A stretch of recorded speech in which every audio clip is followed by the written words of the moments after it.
Belal Muhammad contra Gabriel Marretinha e tudo o que você precisa saber sobre o UFC desse sábado. Bora! Três tapinhas.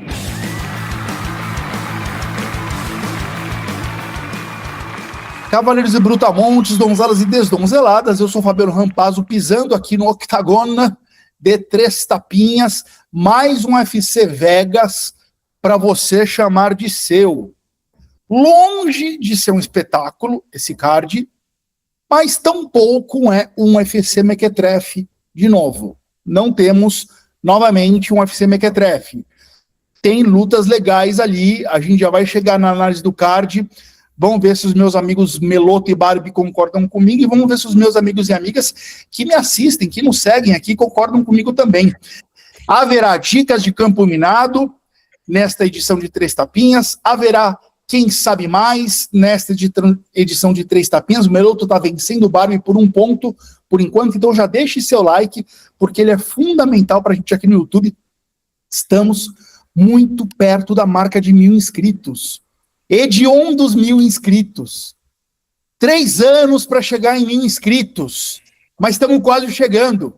Somos pequenos, somos minúsculos, nós somos os melhores. O melhor podcast de MMA está prestes a bater 1.000 inscritos. Momento em que João Menegali Barbie, né, o filho da terra de Belo Horizonte, que foi ganhar o mundo em Montreal, Canadá, está prestes a imitar uma galinha sapateando, batendo asa, imitando o bico, empinando o bico. Barbie vai imitar uma galinha quando batemos 1.000 inscritos. Então, você que está vendo pelo YouTube, por favor, deixe seu like. Você que está vendo pelo Spotify, sempre muito bem-vindo, sempre muito bem-vinda. UFC Vegas 118, Mohamed versus Bonfim, né? Belal versus Marretinha, como queiram, mito ou verdade. Meloto, você primeiro. Chega mais MMA Meloto. Nenhum lutador deste card inteiro será campeão do UFC, sequer chegará numa disputa de cinturão. Mito ou verdade? Ui, olha só, hein? Salve, rapaziada. Vamos que vamos, então. Olha, com bastante tempo para pensar já é difícil. Imagina, né, com 5 segundos. Olhando o card meio por cima, assim, eu creio que é verdade. É verdade, cara. Infelizmente, tem bastante brasileiro no card, né? Bastante mesmo. Então, para muitos aí, talvez essa é uma notícia terrível, mas eu não estou tão confiante em nenhum deles, apesar do Marretinha, que seria o principal nome, mas a categoria está muito forte, vai ser muito difícil ele chegar lá, vai ter que passar por muitos tubarões, então eu creio que é verdade. Barbie, chega mais, ele, Capitão Carisma, nenhum lutador deste card do UFC desse sábado será campeão do UFC, sequer chegará numa disputa. Mito ou verdade? Eu acredito aqui, concordo com o meu querido amigo Igor Meloto, acho que é verdade, embora existam alguns nomes aqui no card que chamem mais a atenção do que outros, como Faresiam, Santiago Luna, que tem 21 anos de idade só e já está competindo em alto nível, a Geisla Chaves, lutador extremamente talentosa, o Gabriel Marretinha também. Eu acho que aqui também tem o Brandon Allen, mas eu acho que no caso, por exemplo, do Marretinha, do Allen, é porque eles são muito bons, mas eles não chegam ao top 5 ali em bola para eles, sabe? Eu acho que o alto nível da categoria é demais para os dois. Eu acho que no caso dos outros, ainda são muito jovens, podem chegar muito mais longe do que eu imagino, mas até o momento, do que eu posso deduzir, eu não acho que eles sejam esse nível de talento. Então, eu concordo, acho que é verdade, ninguém aqui chega lá. Um adendo, o que eu acho que mais tem chance, vamos corrigir, tá? É o Ivo Barenevski, polaco invicto aí, que tá nocauteando vários. Ele iria enfrentar, sabe quem? Quase que ele enfrentou agora no evento pay-per-view, o Guskov. O Guskov ou o Blachowicz, ele ia enfrentar um dos dois ali. Que um se machucou e ele foi escolhido para enfrentar um deles, só que o adversário que ia continuar, o Guskov, não aceitou a luta, o Guskov recusou. Então ele poderia dar um salto, e como a categoria tá meio rasa, meio pesado, e ele é jovem ainda, talvez ele seja o nome com mais chance, mas ainda assim é complicado. Eu acho que é interessante isso que você falou, porque, de fato, eu não coloco o Baranieski como o mesmo nível de talento dos outros que eu citei, mas a categoria dele é um nível muito mais baixo no geral. É mais fácil você chegar numa disputa de cinturão nos meio pesados do que é nas outras categorias. Então, potencialmente seria ele o cara. É que tá uma categoria envelhecida, né? Pois é uma categoria envelhecida que boa parte dos principais contenders ou acabou de perder, ou saiu, o Poatan subindo também. Então, eu acho que talvez seja uma boa mesmo. Olha, e ainda assim, ainda com vocês dois concordando comigo que esta sentença é uma verdade, ou seja, que nenhum lutador desse card vai chegar sequer numa disputa de cinturão, não se trata de uma edição de UFC Mequetrefe, hein? Já já a gente vai chegar no card, vamos ver se a nossa audiência concorda. Rampazzo reage. Rampazzo reage? Olha aqui, eu poderia abrir aspas para o Daniel Arcanjo, mas eu ficaria muito tempo lendo o comentário que ele fez no nosso último episódio do YouTube. Eu vou abrir aspas só para introdução, e vocês vão entender do que se trata e por que eu trouxe o comentário do Daniel Arcanjo aqui. Coma é aspas em inglês, tá? Desculpa. Sem piadinhas de quinta série. Aspas. Cara, adoro vocês e por isso vou dar umas sugestões não solicitadas, mesmo com medo de ser esculachado, pela vontade de ver o conteúdo continuando.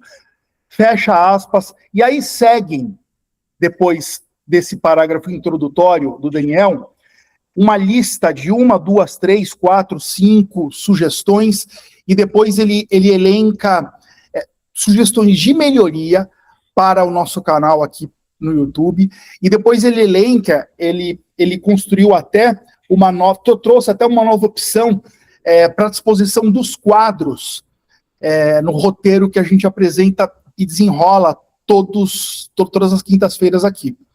Queria dizer o seguinte para você, Daniel.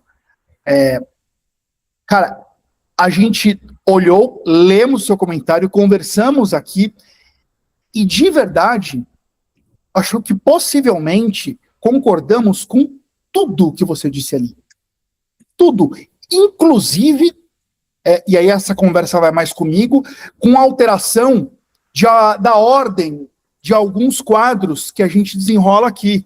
Eu não faria 100% do jeito que você desenhou ali, mas com algumas alterações eu realmente acho que pode ficar melhor, pode ficar mais dinâmico.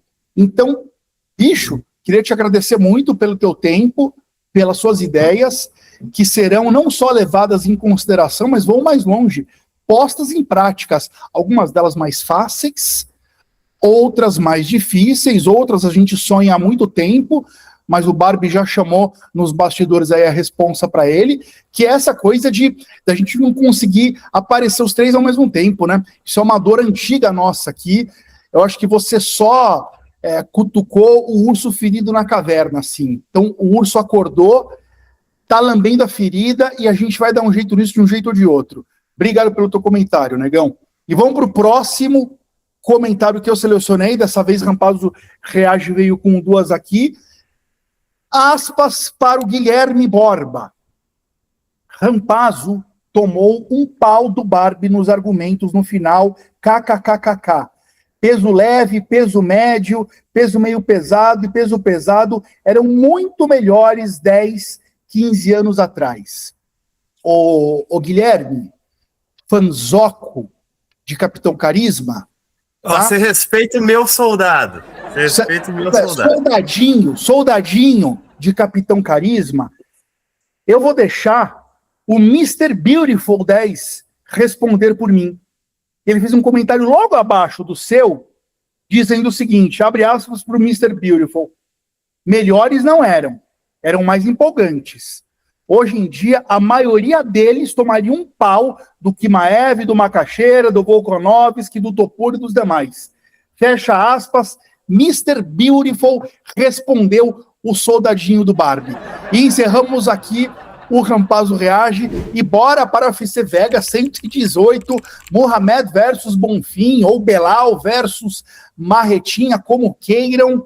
Bom, nota do evento passado. Qual foi o evento passado, Meloto? O UFC Macau, o UFC China. Quem fez a luta principal? E a Dong Song e Davidson Figueiredo. Minha Iá Meloto. Meloto, qual foi a nota de corte? De corte não, nota de teto que eu tinha dado para esse evento. Peguei o Meloto. Na memória, vai. 5, acertou. Fechou com nota 3. Foi um evento ok. Boas lutas ali, sobretudo no card principal. Foi um bom evento. Fechou com nota 3. Este evento agora, eu estou dando 5 de novo. 5 de novo. Rampazo, você só vai na bola de segurança. Cara, eu pensei, não tem como ser 4. Não tá ruim o card. E também não tem como ser 6. É 5. É 5 que chama. Então, Meloto, por favor, que horas começa esse card preliminar? Vai ser de novo na madrugada, Meloto? Bom, o evento está previsto para começar às 18 horas, no horário de Brasília, e a primeira luta é entre a Kathleen Souza, esquentadinha, enfrentando a brasileira também, né, as duas brasileiras, Ariane Sorriso, Ariane Carnelossi. Uma revanche, né, já que a Ariane nocauteou a Kathleen em 2019, no terceiro round, num evento aqui no Brasil. E aí, Barbie, o que podemos dizer dessa luta? A Kathleen agora é a favorita. E aí, o que tu acha? Como a gente estava falando aqui em off antes, é uma luta interessante. O UFC está casando algumas das revanches de lutas que aconteceram em cenário regional, e normalmente são quando o atleta que perdeu está num momento muito melhor do que o atleta que venceu. No caso, a Kathleen, claramente, vindo de uma vitória aqui, também já se dando melhor na categoria no geral, enquanto a Ariane caiu no doping, tá vindo de derrota agora. A última vitória dela foi uma desqualificação, se eu não me engano, em uma luta que ela sofreu uma cabeçada, mas ela estava tomando uma surra naquela luta, né? Então a última vitória legítima, vamos dizer assim, que a Ariane teve, foi 5 anos atrás contra a Stella Nunes. Meio complicada a fase dela, né? Tá recebendo essa chance agora, imagino que se ela perder vai ser demissão, e eu também imagino que ela perca, porque a Ariane, cara, ela é muito forte fisicamente, ela tem bons ganchos, tem um certo poder de nocaute, até um poder de nocaute menor do que o que você espera, olhando o tipo físico dela, e ela é boa em termos de solo, ela tem boas quedas, mas até o momento, ela chegou num teto muito sólido, sabe? Quando ela enfrentou oponentes que conseguiam controlar as interações de wrestling, ela não conseguiu fazer muita coisa. Ela foi tirada para absolutamente lado pelo Lupe Godinez, também tomou uma surra para Thalita Alencar, e para Pierre Rodrigues foi uma luta majoritariamente em pé, que ela também não conseguiu arranjar muito. A Kathleen Souza, ela não tem uma trocação das mais polidas, mas ela tem um poder de nocaute, ela tem boas quedas, ela tem um bom controle posicional. Eu imagino que ela vai se utilizar disso aqui, ela vai ter mais vantagens físicas nessa luta, mesmo que ela não seja mais forte fisicamente, ela vai ser mais rápida, ela tem um tanque de cardio superior, ela vai ter melhor nível de wrestling, melhor nível de jogo de solo, e imagino que ela vença as interações aqui, a não ser tome uma montada, sei lá, mas o momento está do lado dela, a fase dela é muito melhor, a Ariane está numa decadência muito clara fisicamente, e imagino que vai sofrer mais uma derrota aqui. Muito bem, e a próxima luta a gente vai ter mais um duelo feminino. A brasileira Geisla Chaves vai fazer a estreia dela no evento, enfrentando a venezuelana Younesly Duben. Bom, a brasileira veio do Contender, né, Barbie? Teve uma lutaça lá contra a Sofia Montenegro, que também já tá no evento do UFC, e tem 2-3 anos de experiência apenas, mas já tem mostrado um bom nível, né? Enquanto a Dubin aí foi nocauteada na estreia dela no evento. Chamou atenção também a Dubin pelo que ela fez no Contender. Favoritismo bem grande pra Geisla. Concorda, Barbie? Eu concordo demais, inclusive se você assiste as lutas da Dubin, você vê que ela é uma lutadora extremamente limitada, mesmo nesse quesito da trocação, que é o carro-chefe dela, sabe? É uma lutadora que ela vai fazer alguns chutes baixos ali, mas vai ser muito rapidamente levada para uma trocação mais franca, esperar a iniciativa da adversária para entrar com ganchos, com sequência de golpe, combinações, que é o que ela faz mesmo, soltar a mão, ser braba. Se conseguiu o nocaute, conseguiu, mas aí chega nessa luta contra a Carly Judice, que tinha uma certa vantagem de altura e envergadura, e a Judice estava punindo ela muito facilmente com jabs, e deixando ela tipo assim, o que eu posso contragolpear se ela consegue me tocar com golpes retos, sem entrar na distância? Enquanto a Geisla, cara, como você falou, a Geisla fez uma lutaça, tomou knockdown e tal, mas, cara, excelentes combinações, ótimos ganchos de esquerda, ótimos golpes no corpo, ela combinando com a cabeça e corpo, dançando em volta do adversário, sabendo muito bem os momentos de contra-ataque, bons chutes também, mostrando uma qualidade técnica muito boa mesmo. Tipo, não foi uma luta perfeita, não, ela tomou muitos golpes também, mas acho que foi contra uma adversária que, na minha opinião, é muito superior à Duben também, que é a Sofia Montenegro. Eu imagino que essa luta vai ser mais do que a Carne Júdice fez, que mesmo se a Jayla quiser bancar um matador e se colocar andando para trás, eu acho que a habilidade dela de conectar golpes no contragolpe, de se movimentar pelo octógono e também ser maior, mais longa do que a adversária, porque ela vai facilitar muito a vida dela. Eu acho que essa aqui é uma luta que tem uma disparidade técnica muito cretina e eu acho que a Duben vai tomar um cacete. Esse é o palpite. É isso aí. E a luta que vem depois é entre mais um brasileiro, hein? O Joanderson Brito, Joanderson Tubarão, enfrentando o Jordan Levy. O americano Levy, que vem de vitória sobre o Iader Del Valle.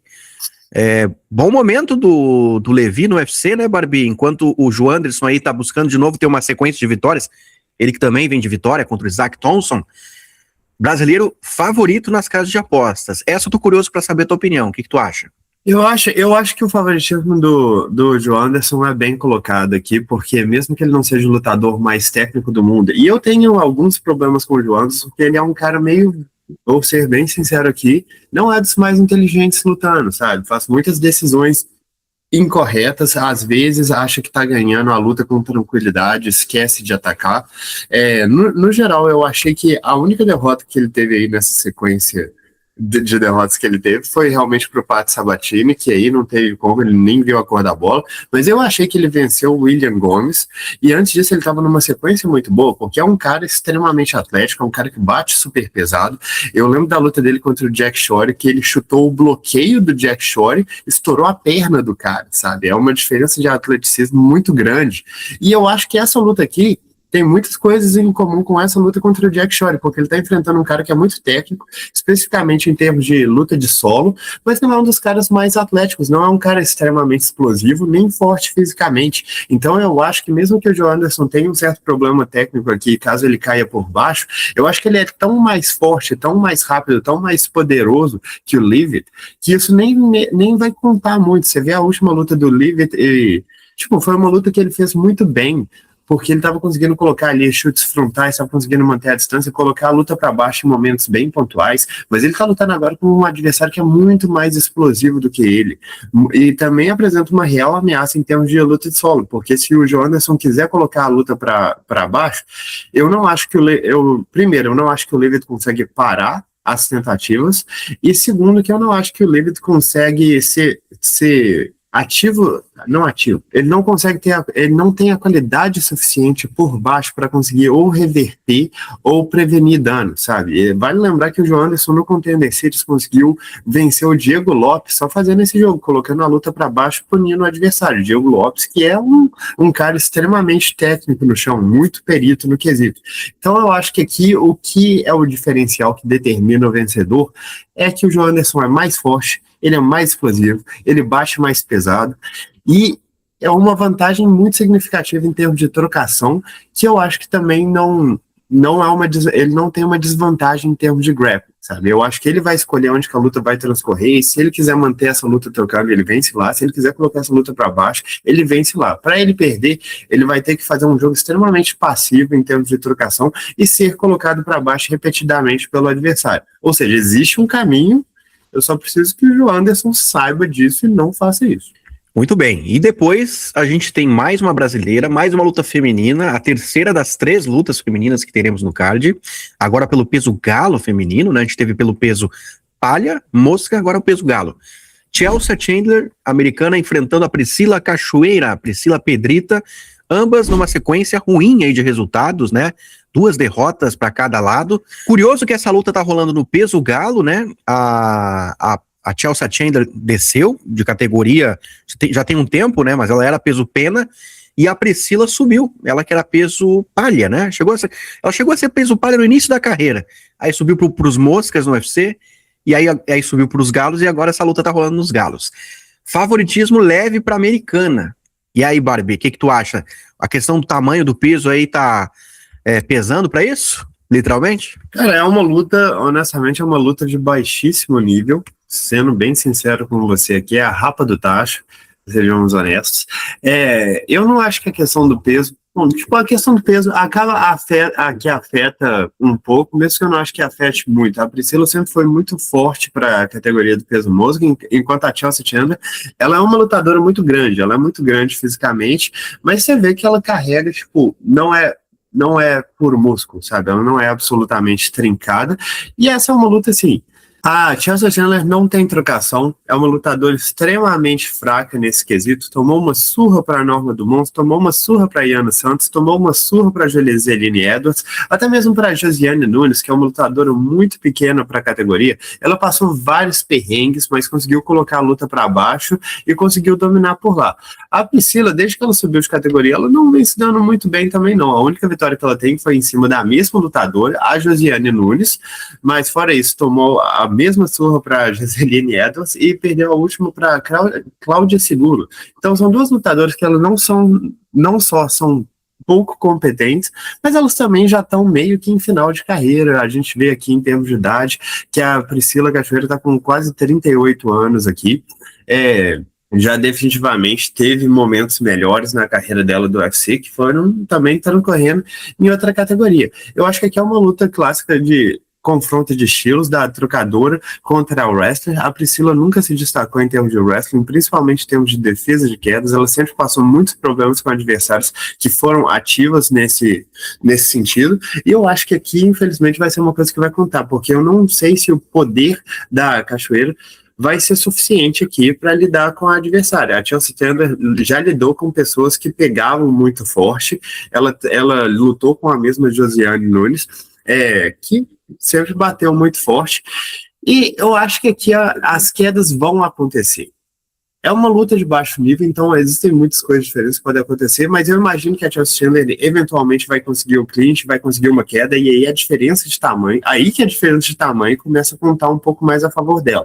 Ela tem uma desvantagem muito grande em termos de trocação, mas a Priscila é tão nula nesse jogo de defesa de quedas e de solo, que eu acho difícil apostar nela para segurar esse tipo de jogo. Então meu palpite vai ficar com a Chelsea Chandler. Show de bola. E a luta que vem depois, olha só, mais um brasileiro. Bruno Silva, Bruno Budoguinho, número 15 dos pesos moscas. Ele que já foi o 12º, agora tá descendo um pouquinho aí, enfrentando o Edgar Chaires, mexicano, que vem numa boa sequência, o Chaires. O Chaires em 5 lutas no UFC, em 6, né? Se a gente contar um no contest com o Daniel Miojo, ele só perdeu pro Taira, né? E pro Joshua Van. Então, é um retrospecto interessante aí, e o Bulldoguinho vem de derrota, né, por Charles Johnson. E aí, Barbie, o que podemos esperar dessa luta? O brasileiro é um leve favorito, apesar da idade, né, que já tá aí com seus 36 anos, 6 anos mais velho do que o mexicano.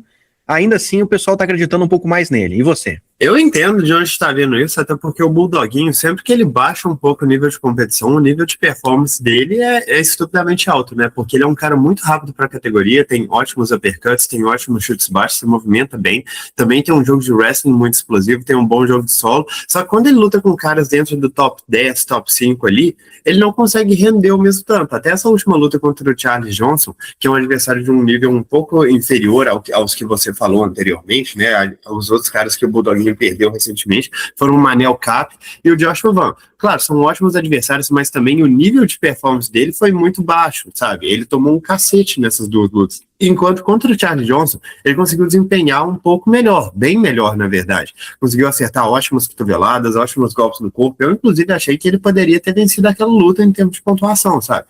E para essa luta contra o Edgar Chaires, eu acho que é mais um pouco disso, porque mesmo que o Edgar Chaires não tenha perdido para caras incompetentes dentro do UFC, não acho que ele também mostrou um nível extremamente alto de competição, não. Ele tem 3 vitórias no evento, sendo contra o Miojo,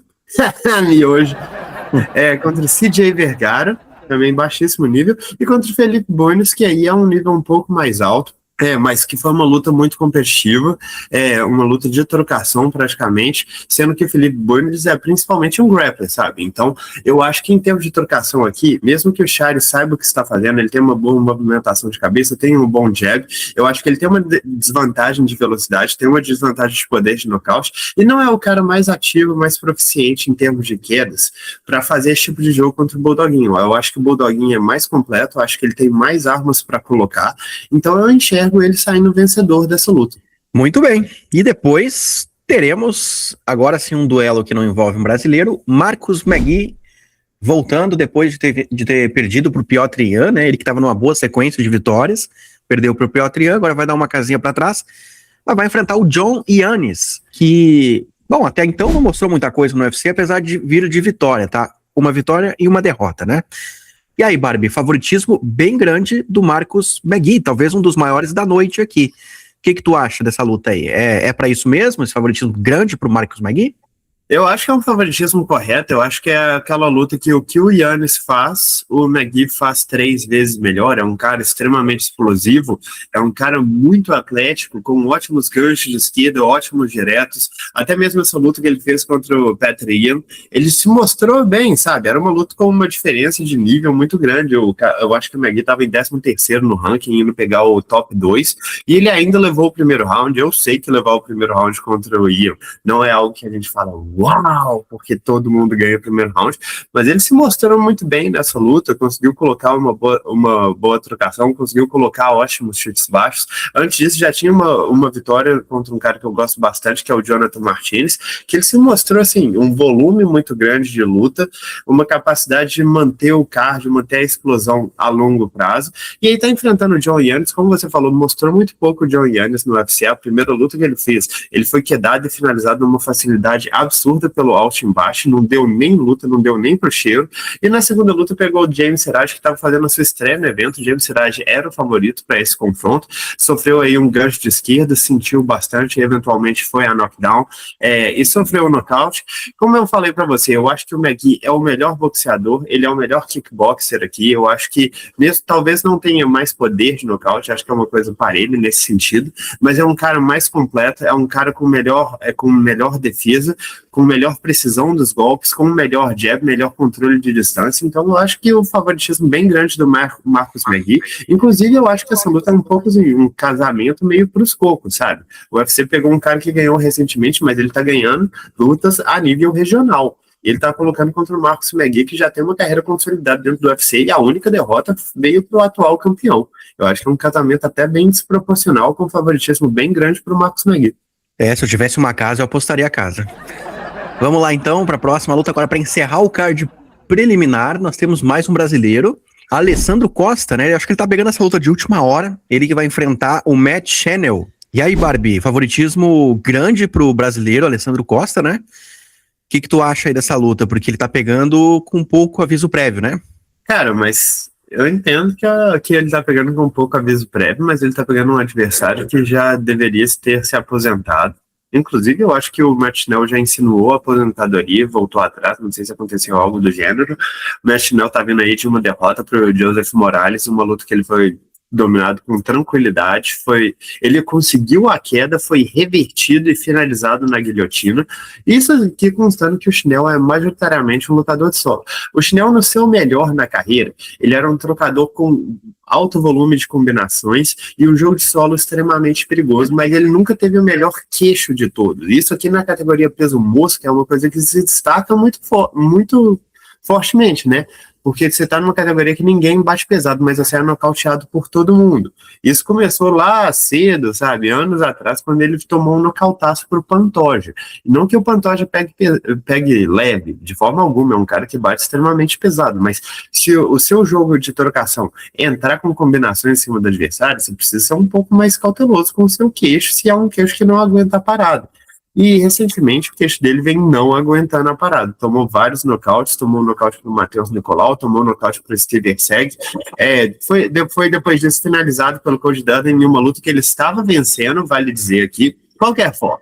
É um cara que tem uma trocação bem ativa, não tem uma defesa das melhores, não tem uma defesa de queda das melhores também. Ele tá enfrentando o Alessandro Costa. Cara, o Alessandro tem defeitos como lutador, não tem uma defesa das mais fortes do mundo, mas é um cara que bate pesado, é um cara com bom golpes no corpo, muito forte fisicamente, queda bem também, domina bem no solo. Então eu imagino que essa luta, mesmo que o Schnell consiga ser competitiva, é uma luta que eventualmente a diferença de capacidade física vai gritar.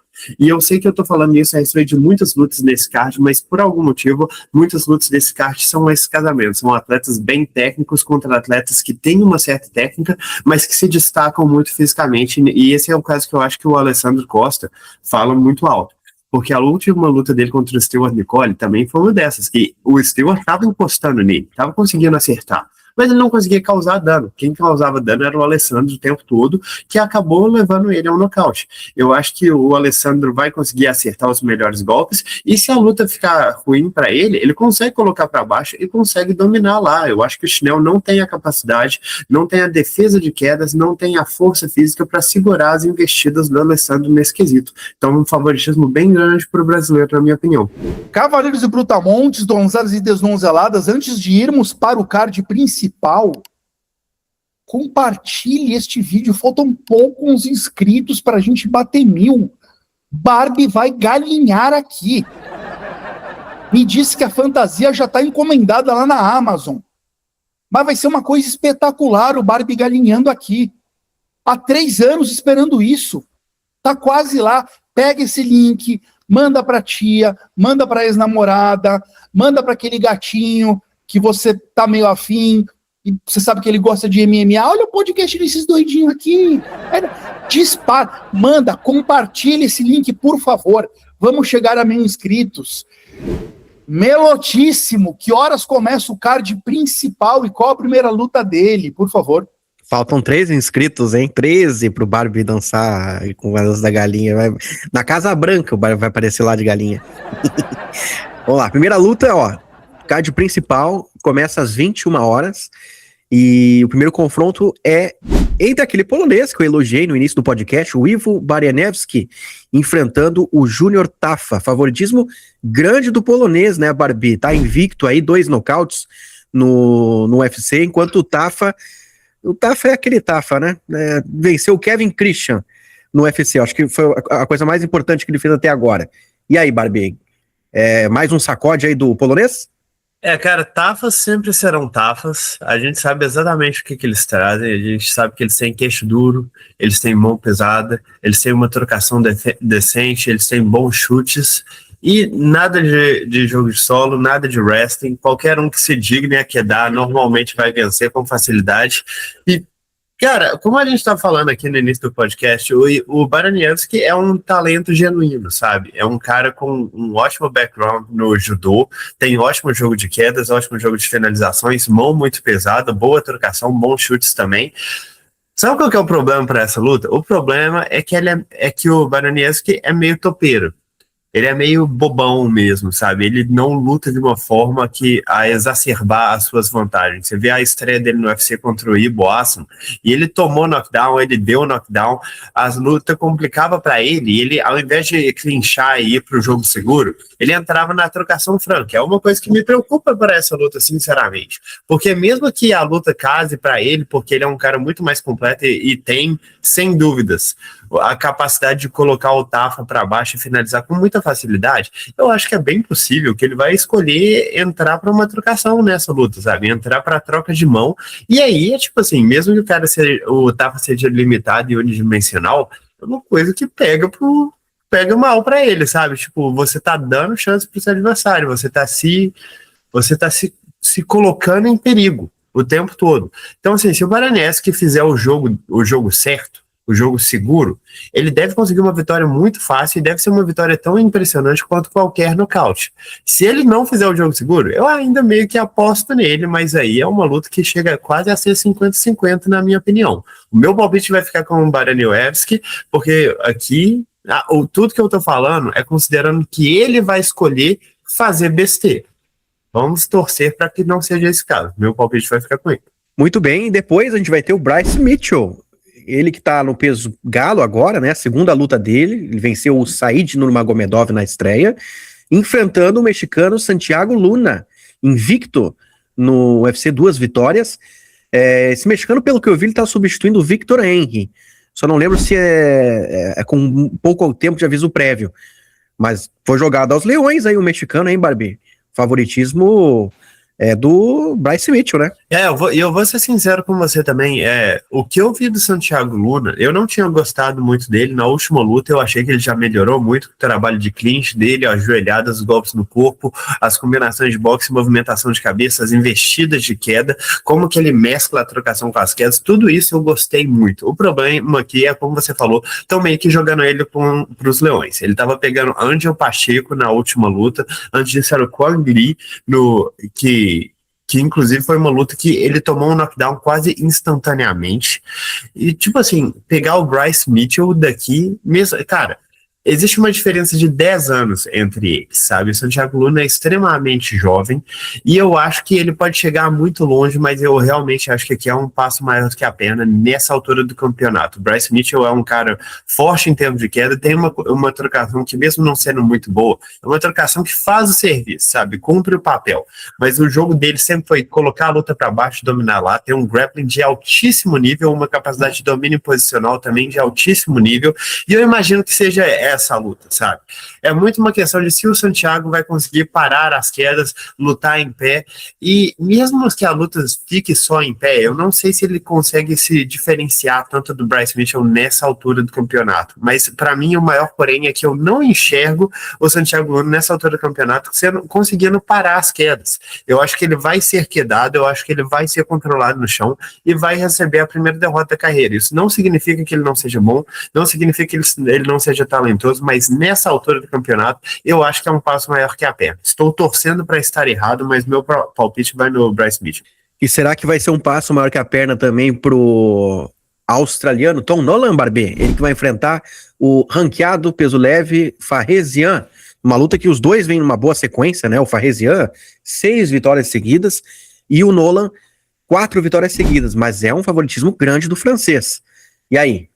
E eu acho que é um favoritismo normal também, é uma luta que não faz sentido, o nível de competição que eles vêm enfrentando é muito discrepante, o Farrezian não deveria estar competindo para baixo, não. Tipo, olha a sequência de vitórias dele, por que ele tá competindo contra um cara que tá atrás dele em termos de ranking? Ele devia estar olhando aí para top 10, mas não, tá pegando um cara que é desranqueado. Eu acho que aqui, essa é uma luta, como a gente tinha comentado na semana passada em relação ao Jing Meng, ele sempre se acostumou a lutar com adversários que tinham uma desvantagem em termos de altura e envergadura contra ele. E aí ele estava pegando um cara que era mais alto e mais longo do que ele. Isso, no geral, torna as lutas desses caras estranhas, porque o jogo que eles normalmente fazem não funciona tão bem. Tanto o Farrezian quanto o Tom Nolan são pesos leves muito altos e muito longos. Nessa luta em particular, o Tom Nolan é o mais alto e o Farrezian tem uma vantagem de envergadura. Então eu já espero que a trocação deles não vai funcionar tão bem quanto normalmente funciona. Eu não acho que o Tom Nolan tenha a capacidade de boxear que o Farrezian tem. Não acho que ele tenha a mesma defesa. Acho ele, inclusive, um cara bem limitado nesses quesitos, mas ele vem melhorando, ele vem se desenvolvendo e a sequência de vitórias que ele tem não me deixa mentir. Pode constar que eu acho que eu apostei contra o Tom Nolan na maior parte dessas lutas e ele vem calando a minha boca, sabe? Mas só que nessa luta eu acho que ele não vai ter a vantagem no grappling que normalmente está salvando ele de trocações mais estendidas contra caras que no geral teriam armas para lidar com ele em pé, com caras como Vyacheslav Borchev ou Charlie Campbell. Tipo assim, não que eles fossem vencer essas lutas em pé, mas o fato do Tom Nolan trocar um pouco, conseguir colocar a luta para baixo e definir ela lá, ajuda bastante. Eu não acho que ele vai ter essa vantagem de wrestling, eu acho que o Farrezian já se testou mais contra wrestlers superiores, já teve que lidar no clinch contra caras mais fortes do que ele, e eu acho que tem uma vantagem também de trocação, favorecendo o Farrezian aqui. Eu acho que as joelhadas, eu acho que o jab dele é muito bom, eu acho que a movimentação dele é melhor do que a Tom Nolan, e eu acho que o Farrezian, o favoritismo dele aqui é bem colocado. Acho que nessa altura do campeonato ele tá num nível acima do Tom Nolan, como eu falei, vale constar que o Tom Nolan vem me surpreendendo na carreira dele no UFC. Depois da estreia dele contra o Nicolas Nota, eu realmente fiquei com a impressão que ele não chegaria em lugar nenhum.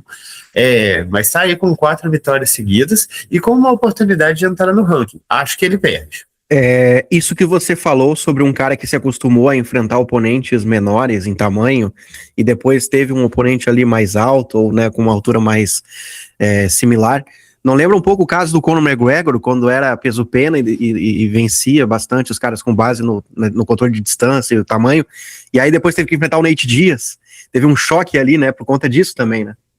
Claro, é sempre uma coisa dura, mas tipo, acaba que o caso do Conor, mesmo que ele se encaixe aqui, ele não se encaixa tanto nesse sentido, porque o Conor nunca, tipo, a forma que o Conor luta, mesmo que, obviamente, ele goste de ser o cara com maior envergadura entre os dois, ele não é um cara que vive por isso, sabe? Eu tô pensando justamente em caras como o Faresiam, que o jogo deles em pé só funciona porque eles têm essa vantagem.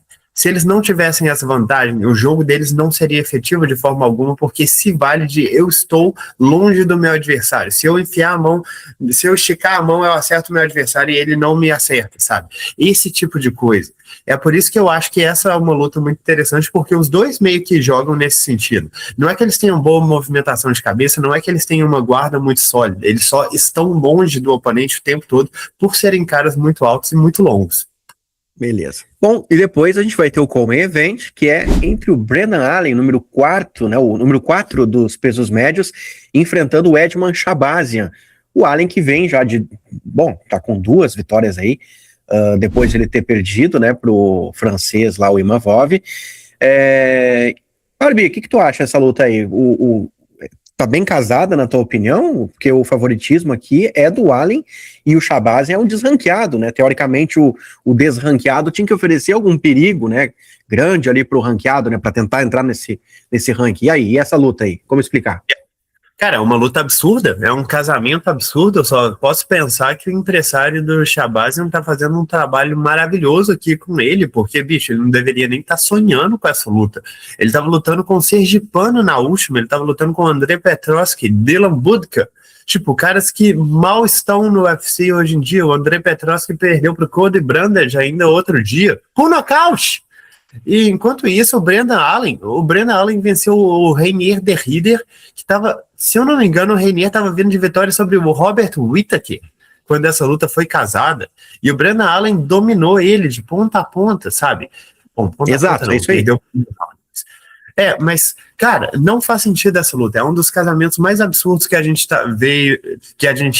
já viu. Honestamente falando, um cara fora do ranking, que não tá numa sequência nem que ele deveria estar lutando contra caras dentro do ranking, muito menos contra um top 5 da categoria. Enquanto isso, esse top 5 não deveria nem sequer estar lutando contra caras atrás dele. Ele tá vindo numa sequência boa, ele deveria estar lutando contra caras acima, ele deveria estar lutando contra Imavov, contra Borralho. Não sei se o Borralho tá acima dele, mas é mais ou menos o mesmo nível. Tipo, por que ele tá indo tão para trás? Eu não faço a mínima ideia, mas assim, mau gerenciamento de carreira aqui pro Allen.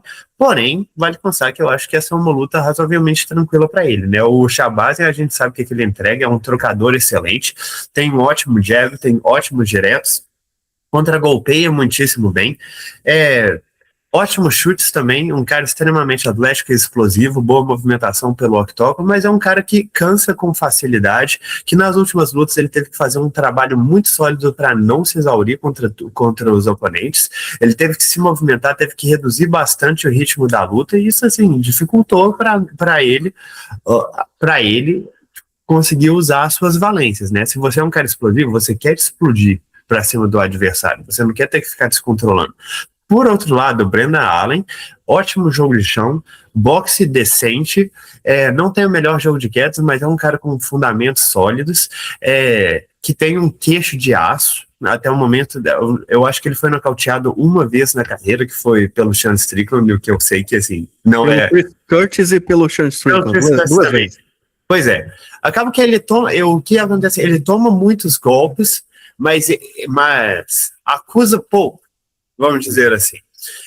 que vem gostando mais da trocação à medida que a carreira dele vai transcorrendo mais, e recentemente nessas lutas contra o Marvin Vettori, contra o Reinier de Ridder, ele colocou mais a luta para baixo, conseguiu dominar mais a posição, exaurir seus oponentes com ground and pound, se deu muito bem nesse aspecto, e eu acho que essa é uma luta que tem tudo para acontecer isso, sabe? Ele vai colocar a luta para baixo, vai dominar o Shahbazyan lá, vai exaurir ele com muita facilidade. Eu acho que vai ser uma luta bem parecida com a que o Shahbazyan fez contra o Anthony Hernandes, que beleza, você pode até ter feito um primeiro round, mas depois um primeiro round legal, mas depois disso você não tem absolutamente mais nada para entregar com um cara que faz wrestling melhor do que você, faz chão melhor do que você e tem um tanque de cardio muito superior. Eu acho que tem uma discrepância de nível muito absurda aqui e o favoritismo é total do Brendan Allen.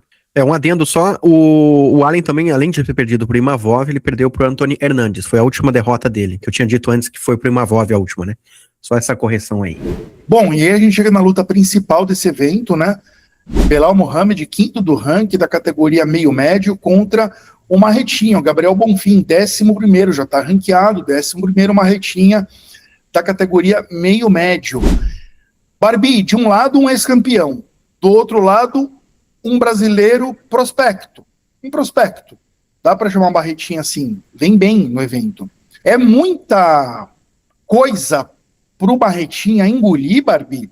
Vamos falar primeiro do Belal, que já esteve na sua melhor fase. Quem é esse Belal Muhammad que você imagina entrando no octagono esse sábado, Barbie? Por favor. Mesmo que o Belal não esteja mais na sua melhor fase, eu acho que ele ainda apresenta mais ou menos as mesmas armas de sempre, sabe? É um lutador com tanque de cardio excelente, é um lutador com wrestling muito sólido, com trocação decente, bons jabs, boas combinações, é um cara pequeno para a categoria, mas muito forte fisicamente, defesa de quedas, é uma excelente defesa de quedas, no sentido que assim, receber quedas quase nunca foi um problema para o Belal, de tão forte que ele é nesse quesito, sabe? Talvez não seja o melhor wrestler ofensivo de todos, mas defensivamente ele sempre fez um trabalho extremamente sólido. Sempre ele também, consistentemente na carreira dele, ele bateu num teto, até que finalmente conseguiu uma sequência absurda aí, venceu o Sean Brady, venceu o Durinho, venceu o Vicente Luque, venceu o Leon Edwards, se tornou campeão, fez uma lutaça com o Jack Della Maddalena, que mesmo que ele tenha perdido essa luta, eu acho que o fato dele conseguir trocar 5 rounds com o Jack Della Maddalena, mesmo tomando um atraso aí, eu acho que é um feito, e essa última luta dele contra o Ian Gary é um excelente talento, e ainda assim foi uma luta dura para ele, foi uma luta competitiva, mesmo que dominada pelo Gary. Eu acho que o Belal, cara, ele é um cara bem estratégico, ele é um cara forte fisicamente, ele é um cara que sabe o que ele tem que fazer nas lutas. Se for para colocar a luta para baixo, ele vai colocar a luta para baixo. Eu gostaria que ele fosse um pouco mais ativo com o wrestling dele, porque a impressão que eu tenho é que em algumas lutas a gente fica muito na impressão que um cara com o tanque de cardio dele poderia soltar mais quedas, mas nunca foi algo que ele fez consistentemente, sabe? Ele coloca quedas em casamentos estilísticos específicos, quando ele tem que encurralar o adversário e forçar esse clinch, ele faz isso, mas normalmente ele prefere essa mescla do boxe com o wrestling, e tem um queixo muito duro, já foi nocauteado algumas vezes na carreira, mas é o mesmo caso do Allen, que acusa às vezes, mas se levanta sempre, é um cara difícil de se deitar e fazer ele ficar lá. Acho que na carreira dele, dentro do UFC, ele só foi nocauteado mesmo uma vez, que foi justamente pelo Vicente Luque, 10 anos atrás, ou uma coisa assim. Fora isso, ele já tomou alguns knockdowns e levantou sempre mais brabo do que antes. Como a gente falou aqui, ele se tornou campeão do UFC, o que não é para qualquer um, mas já se tornou campeão numa idade mais avançada, tá aí chegando nos seus 38 anos de idade, numa categoria que é meio que o limite do que você pode chegar em termos de idade.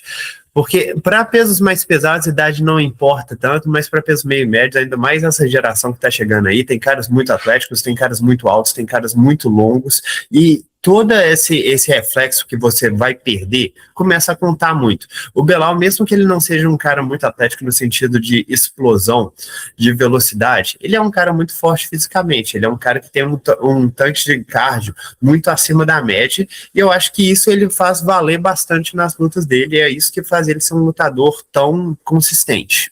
E do outro lado, Barbie, tem o Gabriel Bonfim, o Marretinha, 11º no ranking, repito. vindo numa boa sequência aí dentro do evento. Qual o jogo do Marretinha que pode funcionar neste momento, nessa luta contra o Belal Muhammad, Barbi? Eu acho que o Marretinha vem melhorando muito em termos de performance. E, tipo, ele fez 2 lutas atrás, ele fez uma luta contra o Stephen Thompson em 2025, não faz nem um ano isso, que na minha opinião ele perdeu muito claramente. Ele recebeu o resultado do juiz, mas na minha opinião, achei que não foi nenhuma luta complicada de se pontuar. Achei que ele tomou os piores golpes, achei que ele tomou mais dano, não foi efetivo em termos de wrestling, mas desde então ele fez a luta contra o Randy Brown, que na minha opinião foi... Eu tava apostando contra o Marretinha nessa luta e eu fui muito surpreendido pelo nível de performance dele, sabe? Colocando bons jabs, colocando bons ganchos de esquerda, fintando o gancho de esquerda para colocar chutes baixos e causando muito dano com os chutes baixos dele, sabe? Ele soube fazer o que ele precisava fazer contra um oponente que é um cara duro, é um cara difícil de se lidar. Eu fiquei muito impressionado com o que o Marretinha trouxe aqui, porque a impressão que dá é que o Marretinha realmente assiste às lutas dele, sabe? Ele aprende com os erros, porque ele perdeu para o Nicolas Dalby em uma luta que ele ficou exausto muito rápido, porque o Marretinha estreou aí no UFC finalizando todo mundo, questão de segundos, pá.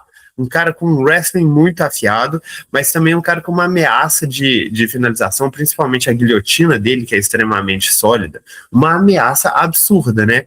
Mas era isso, era explosão o tempo todo, explosão em termos de trocação, tentando voar em cima do adversário, quedas muito baseadas na força, aí pegou um cara que não cedeu, e ele não conseguiu aguentar 2 rounds. Desde então, ele fez mais lutas de 3 rounds, onde ele conseguiu impor um volume maior, ele conseguiu lidar melhor com a trocação do adversário, conseguiu lidar com o volume do adversário também, e se mostrou um lutador mais maduro. Eu acho que para essa luta, eu acho que o plano dele vai ser um pouco similar ao plano que o Ian Garry teve, que vai ser uma questão de movimentação, colocar chutes baixos, tentar colocar golpes de encontro para pegar o Belal entrando na distância. Ele não tem uma diferença muito grande de altura e envergadura quanto tinha em relação ao Garry com o Belal, mas eu acho que a ameaça do Marretinha em termos de queda e controle posicional faz isso se tornar ainda mais problemático, né? Porque o Belal não pode simplesmente encurtar de qualquer forma. Se ele fizer isso, ele vai ter que lidar com os ganchos de esquerda, ele vai ter que lidar com os jabs, vai ter que lidar com as ameaças de queda. Eu acho que o maior problema aqui para o Marretinha também é que é uma luta de 5 rounds, a gente nunca viu ele lutando tanto tempo, e sendo um cara que a gente já acha o cardio dele uma coisa um pouco para se ficar de olho. É algo para se ficar de olho, ainda mais considerando que o oponente dele é alguém que vai empurrar esse ritmo, sabe? Vai tentar lutar num ritmo que o Marretinha não aguente. Vamos ver se ele consegue lidar. E o palpite, Barbi, no fim das contas, em quem tem o teu palpite nessa luta que tá equilibrada nas casas de apostas, um leve favoritismo pro Belal, mas bem leve. Quem vence e como? Eu acho que o favoritismo pro Belal aí tá bem marcado, considerando tudo que a gente sabe a respeito dos 2 lutadores, sabe? Porque mesmo que o Belal não esteja na sua melhor fase e o Marretinha esteja crescendo como lutador, o casamento estilístico que ainda é um pouco complicado para o Marretinha. É um cara que é praticamente inquedável, é um cara muito difícil de se controlar por cima, é um cara que mesmo não tendo uma grande ameaça de poder de nocaute, coloca muito volume, coloca muita pressão, muito difícil de ser nocauteado também. Então a gente está contando aqui, é aquela coisa que a gente sempre fala, que é tentando calcular qual que é o nível da decadência de um e o nível da progressão de outro. E aqui é meio que no chute, sabe? Porque o casamento estilístico, como eu falei, é ruim para o Marretinha. E é aquela coisa que eu já vou dizer de antemão que o meu palpite vai ficar com o Marretinha. E eu falo isso sabendo o risco, porque se caso ele perca, ele vai perder de uma forma que eu vou parecer um completo idiota.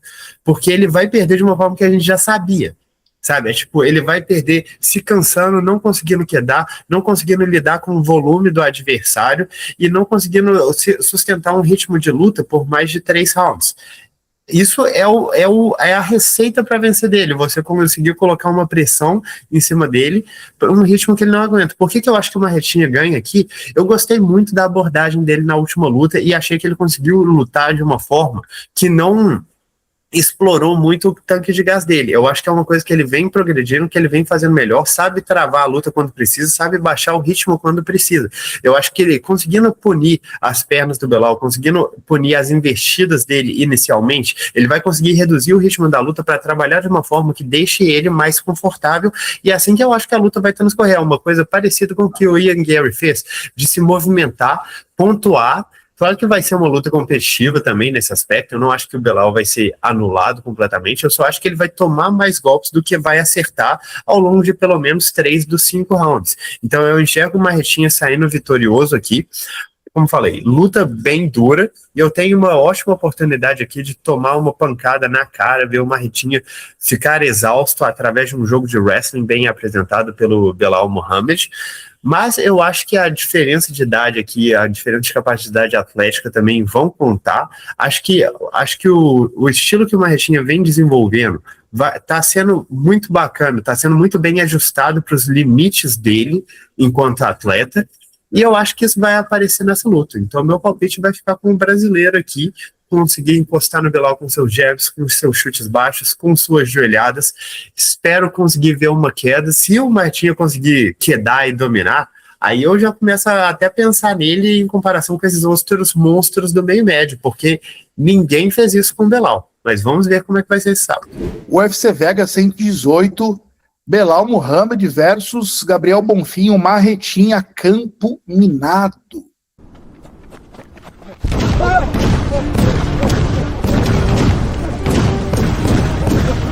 Campo Minado. Essa vinhetinha maravilhosa aí, né? Maravilha. A única coisa que tá errada aí é a proporção da minha altura com a do Barbie.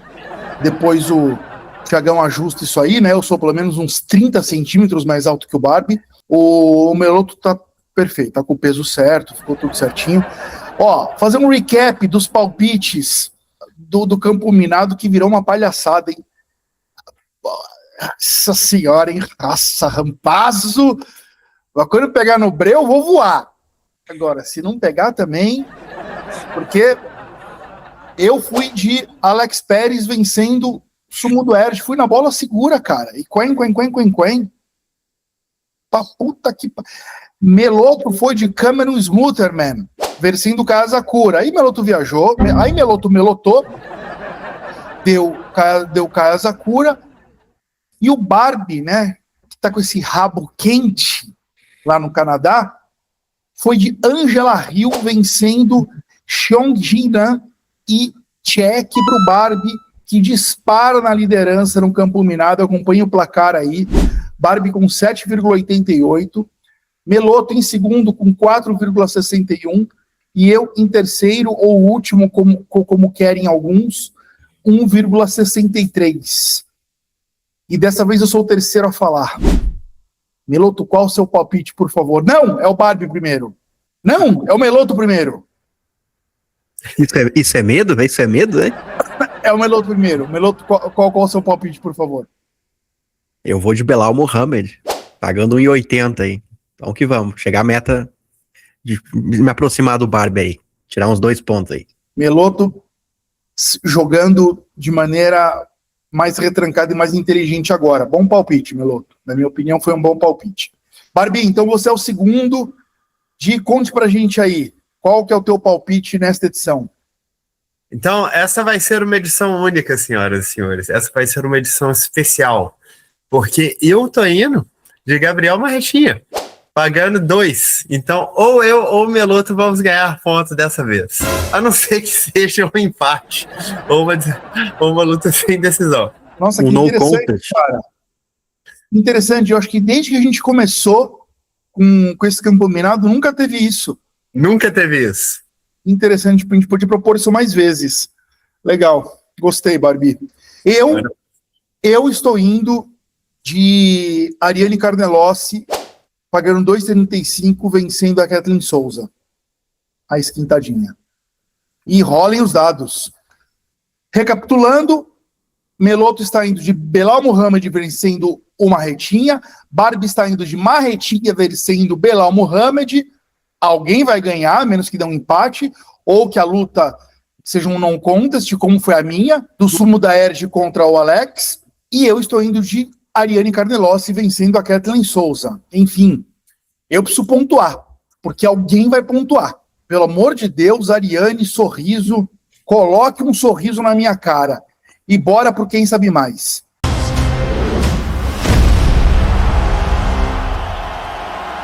Quem Sabe Mais, terceira rodada deste quadro. Na última rodada, Meloto venceu, Meloto ganhou, saiu na frente. O placar atual é Meloto com 5 pontos e Barbie com 4 pontos. Então, como o Meloto venceu a última rodada, Meloto escolhe agora se quer o lutador A ou o lutador B, Meloto. Vamos de lutador A. Você quer o lutador A. Então, nele você está. Dica de 1 a 5. Qual você quer? Dica 5. Dica 5. Luta pelo país mais perfumado do mundo. Farresian. Meloto acertou 5 pontos. Que isso? Que isso? O cara chutou. Que desgraça é essa? De perfume eu entendo, meu amigo. De perfume eu entendo. Sou um homem perfumado. O Meloto pode ser tudo. Pode ser tudo. Pode ser gordo, careca, feio, desdentado, mas é cheiroso. Que isso, bicho? O Rampaz acabou de pisotear na cara do Meloto e o Meloto tá rindo ali do outro lado. Meloto é brincadeira, Meloto. Vai fazer o quê? Elas sentem o faro de longe, elas sabem. É assim que elas me identificam, elas gostam de mim por isso. Fazer o quê? Só me faltava essa. Meloto brilhou muito. Escolheu o lutador certo, foi na dica supimpa e não titubeou. Quem entende mais? Aí a gente descobre que o Meloto entende que França tem perfume.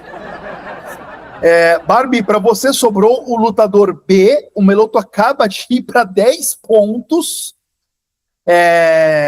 E você tá com 4, Barbie.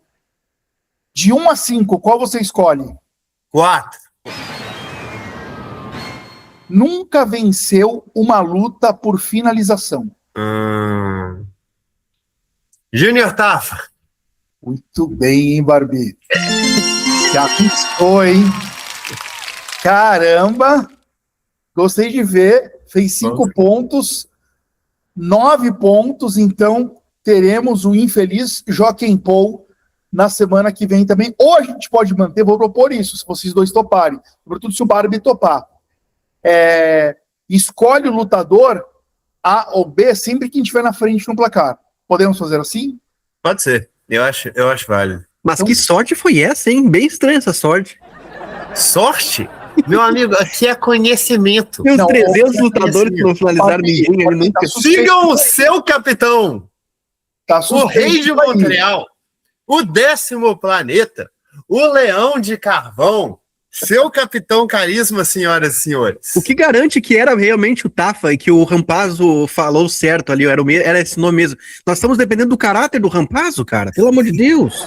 Então, olha aqui, a dica 5, nunca venceu uma luta por decisão. Todas as vitórias do Júnior Tafa foram por nocaute, sabiam disso? Sim. Todas. Eu entendi finalização. Não, mas foi finalização. Foi finalização. A 4ª foi finalização, a 5ª foi decisão. Então, Meloto está com 10 pontos, Barbie está com 9 pontos e continua acirrada a disputa no Quem Sabe Mais. Cavaleiros e Brutamontes, Donzelas e Desdonzeladas, chegamos ao final dessa edição de 3 tapinhas. Bem, o primeiro tapinha quem vai dar desta vez sou eu, e ele vai nas costas, arreguei, do nosso careca preferido, Dana White. Você vê que tudo é questão de ponto de vista. Tudo é questão de por onde se olha o copo. Se você olha de cima, ele está meio vazio. Se você olha de baixo, ele está meio cheio. É tudo uma questão de ângulo. Eu escolhi o ângulo do amor. Eu escolhi amar Dana White.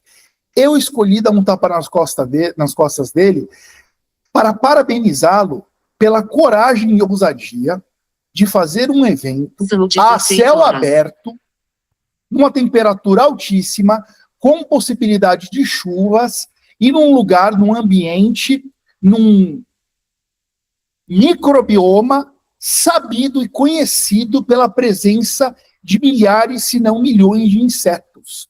Tem muitas cascas de banana nesse evento que vai acontecer daqui a 2 semanas, até daqui a 10 dias, nos quintais da Casa Branca, no UFC Casa Branca. E Dana White bateu no peito e bancou. Eu dou um tapa nas costas e o parabenizo por isso. Meloto, por favor, qual é o teu tapinha de despedida? Não, você quer saber, rapaz? Eu estou torcendo pela chuva. Viva a chuva! Viva a mãe natureza! Eu espero que chova. Eu não duvido, porque o senhor é um catártico. O senhor é o apóstolo da tragédia. O senhor vem nesse programa aqui para semear a discórdia, o desamor, a violência. Aliás, senhor, já que abriu o microfone, tem tapinha de despedida? Seu Capitão Carisma, o apóstolo da tragédia. Gostei. Esse vai entrar na lista, senhoras e senhores. Muito obrigado, soldados. Mas tem. É porque ainda hoje, semanas após a luta do Chimaev contra o Strickland, continuam muitas declarações, especialmente vindas do camping de treino do Chimaev, a respeito do corte de peso dele, que foi extremamente duro. Com o Tsarukyan falando, o Chimaev até mesmo me falou que se ele cortasse o peso, ele poderia perder a luta, porque ele não conseguia cortar o peso corretamente. Eu só queria dizer, azar seu, irmão, tapa na cara dele. Porque corte de peso, eu já falei isso aqui, eu vou falar de novo, é a única obrigação do lutador. Você não tem nem obrigação de lutar bem. Se você entra lá e perde em 2 segundos, tá tudo certo, você ainda ganha a sua bolsa. A sua obrigação é bater o peso. É só isso. E ninguém tá te forçando a bater aquele peso. Ninguém tá falando, você tem que lutar como peso médio. Se você não quiser lutar como peso médio, você nem assina o contrato. Se você fala, meu corpo não aguenta, você não vai, pô. Beleza, mas se você quer bater o peso e depois falar, perdi porque bateu o peso, bichão, você é o campeão da categoria peso médio, você é o campeão da categoria e você vai culpar a categoria? Mas que estupidez é essa? É intolerável uma bobagem dessa. Imagina você querer defender o cinturão da categoria peso médio para depois falar, perdi porque quis ser peso médio. Um de nós dois é idiota e eu não acho que seja eu. Porque se você quer ser o campeão peso médio, eu acho que o mínimo aqui é você ser um peso médio. Tapa na cara. Ok, Barbi, tapa na cara devido e justificado. Meloto, por favor, qual o seu tapinha de despedida? O meu tapa, ele vai na cara do UFC, do Dana White, de todos os representantes que estão cada vez mais levando essa organização às ruínas, que é o seguinte, o Daniel Marcos, atleta com 5 vitórias no UFC, 1 derrota apenas, vinha de vitória sobre o Mario Jones, venceu Adrian Yannis, John Castanheda, Dave Grant, Simon Oliveira, enfim. Invicto até pouco tempo. Isso, 18-1, né, 18-1 no MMA. O cara foi cortado, né, praticamente cortado. Não renovar o contrato é dispensar, para mim é a mesma coisa. Para mim, aí foi de novo naquela coisa que eu digo que o MMA tem que ter uma balança entre as duas coisas, entretenimento e esporte tem que caminharem juntos. Quando o negócio vai despende para qualquer um dos lados, o negócio não vai bem. A gente precisa das duas coisas. E nesse caso, o esporte foi dizimado, o entretenimento ficou acima. Se ele tivesse vindo de 2 derrotas, eu entenderia. Mas vem de vitória, uma sequência boa, cortaram o cara. Assinou com a PFL lá.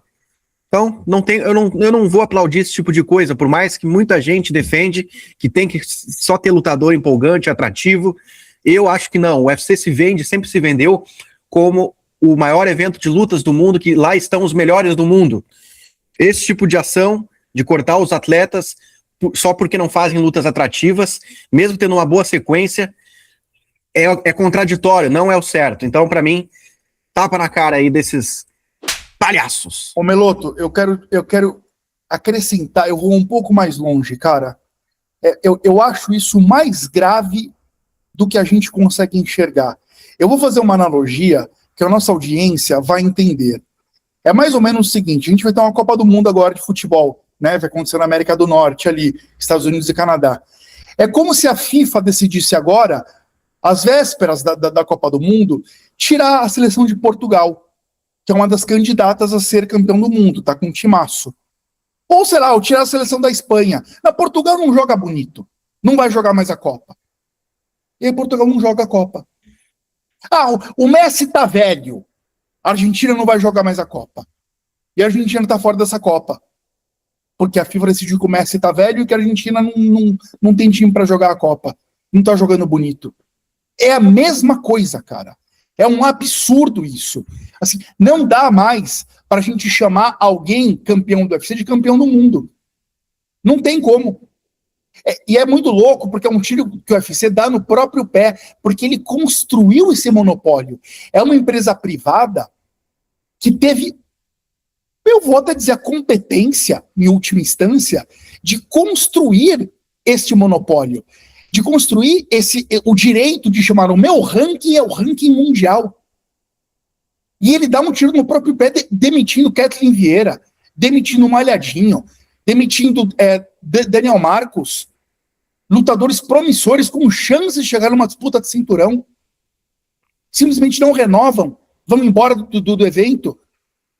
É tipo assim, cara, olha, o Flamengo não tá jogando bem, tá fora do Campeonato Brasileiro.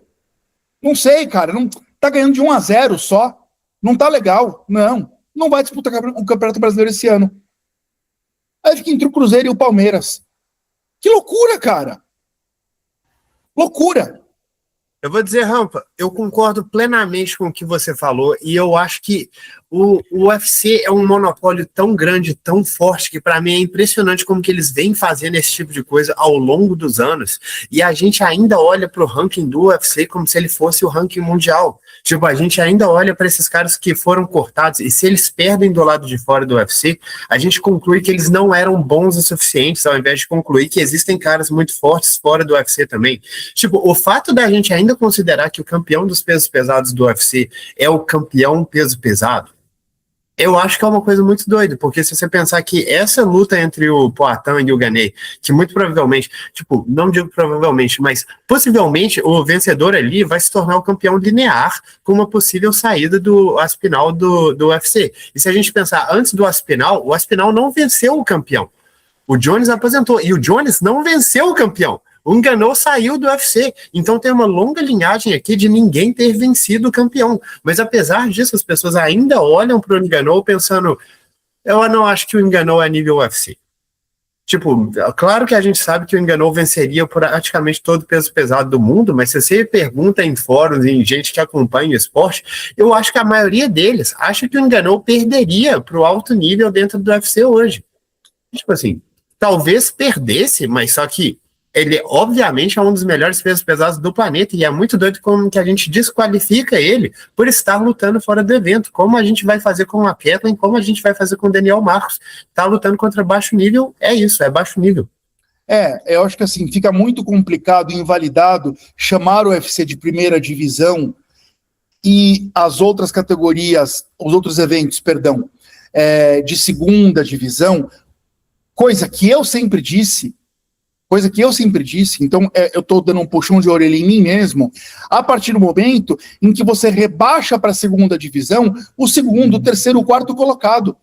E é por isso, Rampaz, que eu defendi na época já, que eu via isso acontecer na época já. Ryan Bader, Phil Davis, Mousasi, lutadores estavam bem no UFC, iam para essas divisões, e eu olhava, cara, isso aqui não é um rebaixamento, isso aqui está reforçando o rival.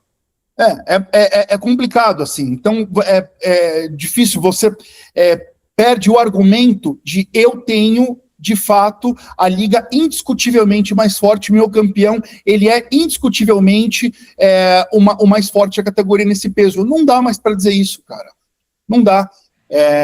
Quando ele faz essa bobagem de demitir, de não renovar com lutadores ou promissores ou muito bem ranqueados. É uma loucura isso. Reflitam sobre isso, comentem aqui, por favor, e um beijo no coração de vocês. Semana que vem tem 3 Tapinhas, edição especial de UFC Casabranca, hein? Até! 3 Tapinhas.